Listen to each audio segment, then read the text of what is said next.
पेश है एक और दिल को छू लेने वाली कहानी। ये सच है कि कुछ कर्ज ऐसे भी होते हैं जो कभी उतारे नहीं जा सकते। विवाह के 2 वर्ष हुए थे जब सुहानी गर्भवती होने पर अपने घर पंजाब जा रहे थे। पति शहर से बाहर थे। जिस रिश्ते के भाई को स्टेशन से ट्रेन में बिठाने को कहा था वो लेट होती ट्रेन की वजह से रुकने के मूड में नहीं था, इसलिए सामान सहित प्लेटफॉर्म पर बनी बेंच पर बिठाकर चला गया। गाड़ी को 5वें प्लेटफॉर्म पर आना था। गर्भवती सुहानी को 7वां माह चल रहा था। सामान अधिक होने से एक कुल्ली से बात कर ले। बेहद दुबला पतला बुजुर्ग पेट पालने की व्यवस्था उसकी आंखों में थी। एक याचना के साथ सामान उठाने को आतुर। सुहानी ने उसे 15 रुपये में तय कर लिया और टेक लगाकर बैठ गई। तकरीबन डेढ़ घंटे बाद गाड़ी आने की घोषणा हुई, लेकिन वो बुजुर्ग कुली नहीं दिखा। कोई दूसरा कुली भी खाली नजर नहीं आ रहा था। ट्रेन छूटने पर वापस घर जाना भी संभव नहीं था। रात के 12:30 बज चुके थे। सुहानी का मन घबराने लगा। तभी वो बुजुर्ग दूर से भागकर आता हुआ दिखाई दिया। बोला, चिंता न करो बिटिया, हम चढ़ा देंगे गाड़ी में। भागने से उसकी सांस फूल रही थी। उसने लपक कर सामान उठाया और आने का इशारा किया। सीढ़ी चढ़कर पुल से पार जाना था, क्योंकि अचानक ट्रेन ने प्लेटफॉर्म चेंज करा था और जो अब 9 नंबर पर आ रहे थे।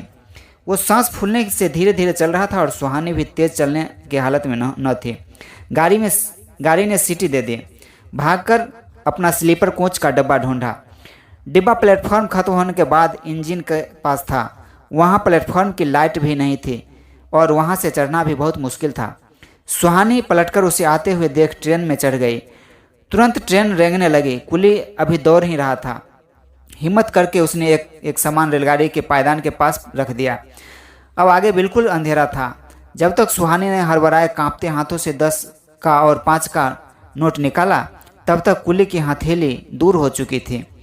उसकी दौड़ने की रफ्तार तेज हुई, मगर साथ ही ट्रेन की रफ्तार भी। वो बेबसी से उसकी दूर होती खाली हथेली देखती रही और फिर उसका हाथ जोड़ना नमस्ते और आशीर्वाद की मुद्रा में।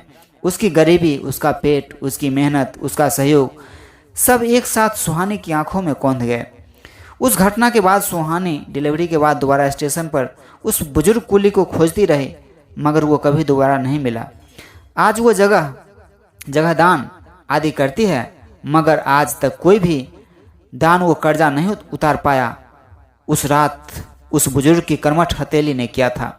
सच है, कुछ कर्ज ऐसे भी होते हैं जो कभी उतारे नहीं जा सकते। साथियों, ये कहानी कैसी लगी आप कमेंट बॉक्स में जा करके कमेंट करके ज़रूर बताएंगे और चैनल को सब्सक्राइब शेयर करना ना भूलेंगे। बहुत बहुत धन्यवाद।